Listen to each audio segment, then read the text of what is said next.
So, how about that game? We've got highlights from Super Bowl 47. And did you catch any movies this weekend? Warm Bodies took the #1 spot in box office. Those stories and more on Today at ChattState.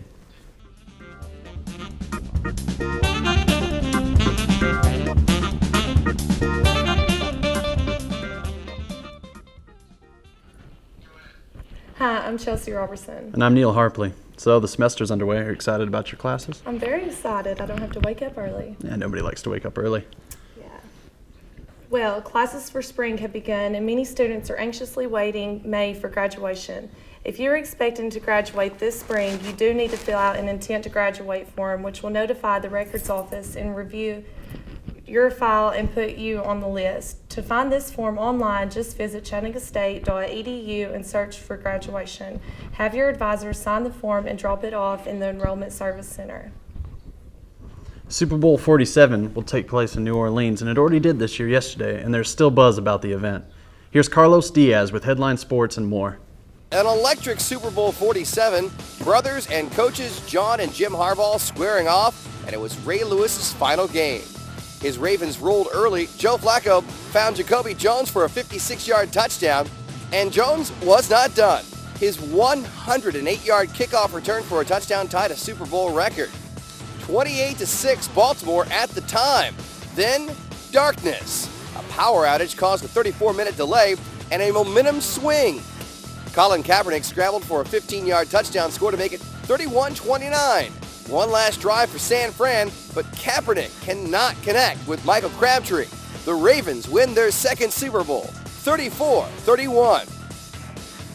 NBA action, the Clippers and the Celtics, Blake Griffin and Jamal Crawford staged a late comeback to cut the deficit to 2, but Paul Pierce's 3 put this out of reach. Celtics improved to 4-0 without Rajon Rondo, 106-101 the final.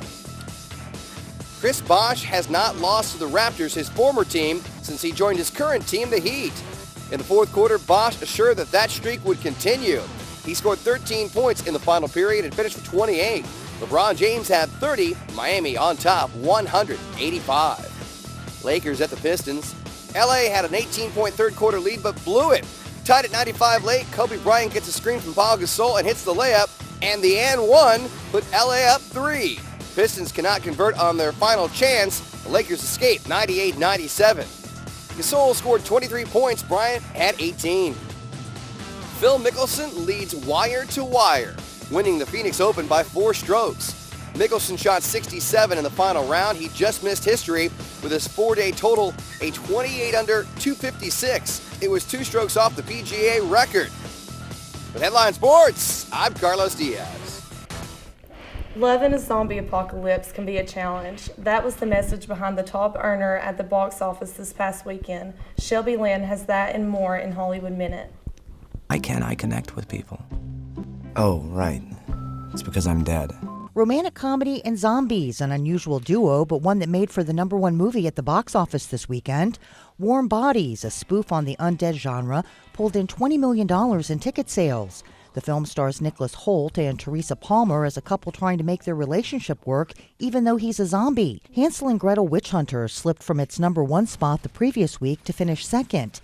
The fantasy adventure made just over $9.2 million, a significant drop from the $19 million the Jeremy Renner film made the previous weekend. And rounding out the top 3, Oscar nominee Silver Linings Playbook with more than $8.1 million.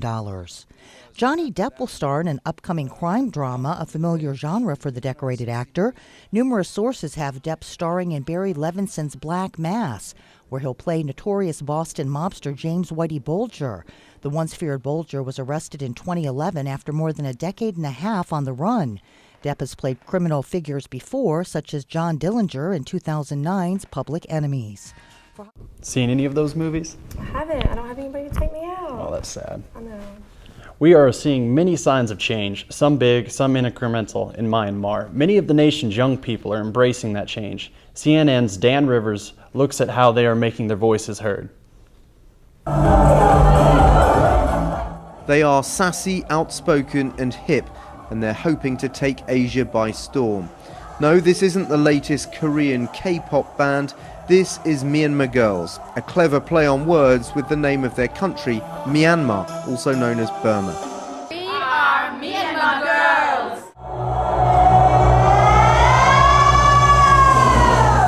The five-piece girl band is just one facet of a youth revolution in this previously repressed country that's suddenly opening up to the West. Now there's no censorship. No censorship for the, for the video clips. So we can, and the lyrics, we had to show them our lyrics. And if there is political lyrics and which is not good, which is about the government, we couldn't sing it. And and the singer is banned, and now we can sing. And the censorship didn't stop with the song words. Even their dresses were vetted. What they are not allowed is the short ones, low tops, and low singlet tops, and which is too sexy, and the colorful hair, like black lipstick, the black lipsticks, which is too, Western, or they think that this is alien culture. And the appetite for all things Western is insatiable. The internet is spreading, and it's changing young lives. This is a rehearsal for a modelling contest. These young hopefuls have been plucked from obscurity in a country that has been pretty obscure itself. Since 1962, the military has run Myanmar, locking it in a cultural time warp, exacerbated by Western sanctions, which meant people here had little exposure to the outside world. But now the sanctions are gone, young people like Tinko are adopting the latest fashions, hairstyles and music tastes. I like the R&B. R&B, okay. I prefer R&B. R&B. While the generals are trading military uniforms for politician suits, the young are also changing the way they dress. Suddenly, the young people of Myanmar are much freer to express themselves through music, through dancing and through art. And they're loving every minute of it. And across town, the market is suddenly pulsing to a new rhythm. It's Zorlat's heavy metal. There's much more freedom now. It's getting much better. There's more freedom to write and play whatever we want. Dan Rivers, CNN, Myanmar. A former Navy SEAL sniper was shot and killed along with one other man at gun range in Glen Rose, Texas on Saturday. Police have a suspect in custody and are piecing together the day's tragic events. Christina Muchler has the latest.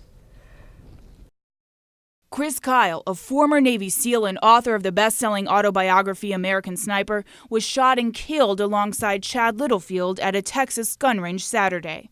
Kyle called himself the most lethal sniper in U.S. history and was an outspoken advocate for war veterans. My only regrets are the guys I couldn't save. That's what keeps me up at night. But every shot I took, I felt extremely justified. Police arrested 25-year-old Eddie Ray Routh, a former Marine who is believed to have left the service in 2010, according to a U.S. military official. The Erath County Sheriff says the three men apparently went to the gun range together. After the shooting, authorities say Routh retreated to his sister's house and told her about the incident. She then called police, and after a short pursuit, Routh was arrested. He's now facing capital murder and 2 other charges. Chris Kyle and Chad Littlefield were both involved in helping veterans with PTSD. However, it is uncertain whether Routh was a veteran they were counseling. I don't know that we'll ever know. I mean, he's the only one that knows that. But at this point, he hasn't made any comments to law enforcement as to why he did it. Travis Cox knew both Kyle and Littlefield and remembers them as men with a vision to support veterans, referring to Chris Kyle as a servant leader. I think Chris would want to be known as a great family man, more than anything, as a good husband and a good father, as a good SEAL, as a great American, and servant to others. Kyle leaves behind a wife and 2 children. I'm Christina Muchler, reporting. Well, that's it for today at ChattState. Be sure to check us out each week online on Comcast Cable 3. Have a great day.